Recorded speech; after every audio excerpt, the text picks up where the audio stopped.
नमस्कार, मी स्नेहल चौधरी. आपण पाहतात एलएस मराठी. पाहूयात काही महत्त्वाच्या घडामोडी. रायगडमधील महाडच्या श्री वीरेश्वर महाराजांच्या छबिना उत्सवाला सुरुवात. पारंपरिक आणि धार्मिक उत्सवाला भाविकांची मोठी गर्दी. अनुचित प्रकार घडू नये यासाठी चोख पोलीस बंदोबस्त. स्वीकृत नगरसेवक संदर्भात राज ठाकरे आणि उपमुख्यमंत्री एकनाथ शिंदे यांच्यामध्ये चर्चा झाली असल्याची सूत्रांची माहिती. राज ठाकरे आणि शिंदेमध्ये 20 ते 25 मिनिटांच्या झाली चर्चा. बीएमसी निवडणुकीनंतर पहिल्यांदाच राज ठाकरे आणि एकनाथ शिंदे यांच्यात झाली भेट. नाशिकच्या मालेगावात मुस्लिम आरक्षण रद्द करण्याच्या निर्णयावरून वातावरण तापलं. मुस्लिम समाजाच्या हक्कांसाठी रस्त्यावर उतरून लढा दिला जाईल आणि त्याचबरोबर न्यायालयीन लढाईही छेडली जाणार. इस्लाम पार्टीचे नेते आसिफ शेख कडून इशारा. पुण्यातील बांगलादेशी महिलांबाबत पोलीस आयुक्त अमितेश कुमार यांचं मोठं वक्तव्य. काल रात्री कारवाई करण्यात आली. यात 11 बांगलादेशी महिला सापडल्या. एकूण 22 महिला आम्ही ताब्यात घेतल्याची अमितेश कुमारांनी दिली माहिती. कोल्हापुरातील शेंडा पार्क परिसरात होणाऱ्या वैद्यकीय इमारत बांधकामाच्या संदर्भात आणि रस्ते प्रकल्पात कोट्यावधींच्या भ्रष्टाचाराचा मनसेकडून आरोप.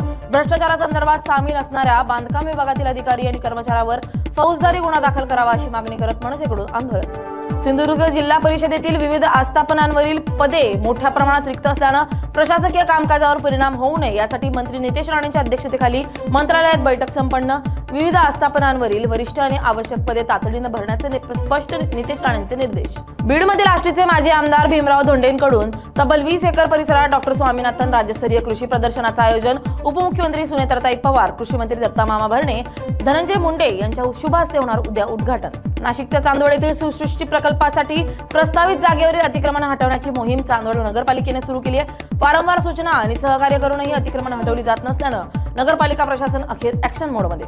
बुलढाण्यात एका समाजाच्या स्मशानभूमीमध्ये विटंबनेचा व्हिडिओ व्हायरल. या प्रकरणी दोघांवर गुन्हा दाखल करत पोलिसांकडून आरोपींना अटक. नागरिकांनी कुठल्याही अफवांवर विश्वास ठेवू नये, पोलिसांकडून आवाहन. वाशीमधील टो येथील मैनागिरी कनिष्ठ महाविद्यालयात सामूहिक कॉपी प्रकरणी शिक्षण विभागाकडून कारवाई. 12वीच्या 581 विद्यार्थ्यांवर सामूहिक कॉपी केल्याचा ठपका तर 26 शिक्षकांवर निलंबनाची कारवाई.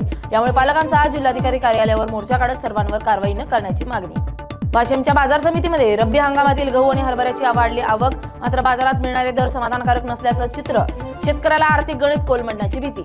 मुलुंड मेट्रो बांधकाम दुर्घटनेत मुलुंड पोलिसांकडून सदोष मनुष्यवधाचा गुन्हा दाखल. पोलिसांकडून 5 जणांना अटक. कोर्टाकडून 5ही आरोपींना 2 दिवसांची पोलीस कोठडी.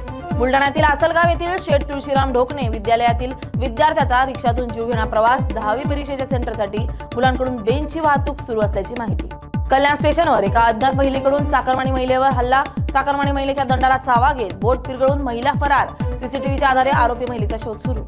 उल्हासनगर कॅम्प 1 येथील नाना नानी पार्क परिसरात भाजी विक्रेता एका तरुणावर अज्ञात तिघांकडून धारदार शस्त्राने हल्ला. भाजी विक्रेता जखमी झाला असून उपचारासाठी रुग्णालयात दाखल करण्यात आले. या होत्या काही महत्त्वाच्या घडामोडी. पाहत रहा एलएस मराठी.